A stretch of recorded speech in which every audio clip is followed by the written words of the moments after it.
سے ہم سب محبت کرتے ہیں، حضور سے کرتے ہیں نا، جی جان سے زیادہ کرتے ہیں۔ کروں اعلیٰ حضرت فرماتے ہیں کروں تیرے نام پہ جان فدا، کروں تیرے نام پہ جان فدا، نہ بس ایک جان دو جہاں فدا۔ جس کو یہ چسکا لگ جائے نا پھر وہ نہیں دیکھتا، پھر بات اور ہو جاتی ہے۔ تو فرمایا کروں تیرے نام پہ جان فدا، نہ بس ایک جان دو جہاں فدا، دو جہاں سے بھی نہیں جی بھرا، کروں کیا کروڑوں جہاں نہیں، کروڑوں جہاں ہے نہیں، قربان کیا کروں؟ ایک جان تو ہے، بار بار دل کرتا ہے قربان کرنے کو، موقع تو ملے، کوئی آئے تو صحیح سلمان تاثیر جیسا غصہ جان لے کر اسے واصل میں جہنم نہیں کیا تو پھر میرا نام مومن نہیں۔ یہ جذبہ ہونا چاہیے، یہ جذبہ ہونا چاہیے، آئے سامنے ملعونہ اگر واصل میں جہنم نہیں کیا تو میرا نام مومن نہیں، میرا نام حضور کا عاشق نہیں۔ ایسا عشق ہونا چاہیے، عشق ایسا ہونا چاہیے، جذبہ ایسا ہونا چاہیے۔ باقی اللہ کی طرف سے توفیق ملنا ہو تو توفیق کی بات ہے، سامنے آتے نہیں، موقع ملتا نہیں ہے، مل جائے تو پھر نصیب کی بات۔ لیکن اب محبوب کی بات ہو رہی تھی، حضور کو سب صحابہ کرام، کون سا صحابی نہیں ہوگا، وہ تو نماز میں بھی سیدنا انس بن مالک رضی اللہ عنہ، بخاری کی روایت ہے، فرماتے ہیں ہم سیدھی جانب نماز پڑھتے تھے۔ کس طرح نماز پڑھتے تھے؟ سیدھی جانب، اور حضور آگے نماز پڑھ رہے ہوتے تھے تو ہم حضور کے رخسار کو دیکھا کرتے تھے نماز میں۔ حضور کے رخسار کو دیکھنے کے لیے ہم پہلی صف میں کھڑے ہوتے تھے تاکہ حضور کا دیدار بھی ہوتا رہے، نماز بھی ہوتی رہے۔ کیسی نماز ہوگی؟ پڑھانے والے حضور ہیں، گانے والے حضور ہیں، اور حضور نماز پڑھ رہے ہیں، اور صحابہ اکرام دیدار بھی کر رہے ہیں، رب کی نماز بھی ادا کر رہے ہیں۔ فرمایا سیدھی طرف کیوں کھڑے ہوتے تھے؟ سیدھی طرف اس لیے کھڑے ہوتے تھے کیونکہ امام پہلے کس طرف سلام کرتا ہے؟ کس طرف پھیرتا ہے؟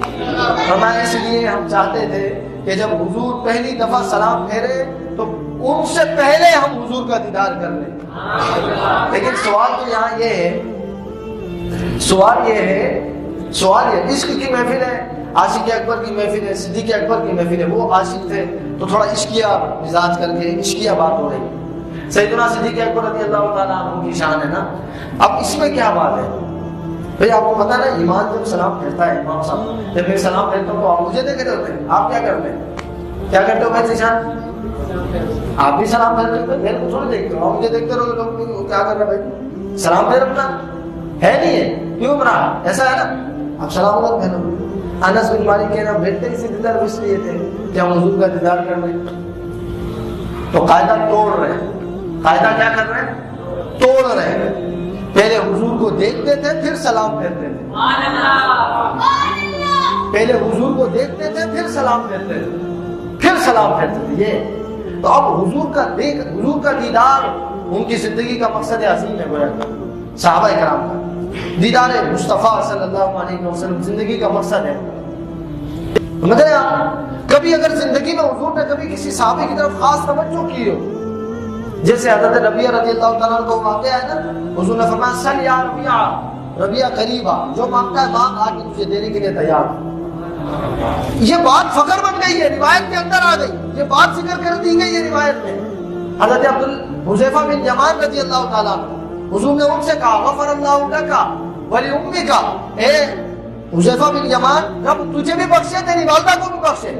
یہ بھی بات روایت میں آ گئی ہے، یعنی ایک دفعہ پوری محفل میں یا کبھی بائی چانس اتفاق حضور نے کسی کی طرف توجہ فرمائی، اتفاق فرمائی، وہ اس صحابی کے لیے شان بن گئی۔ کیا بن گئی؟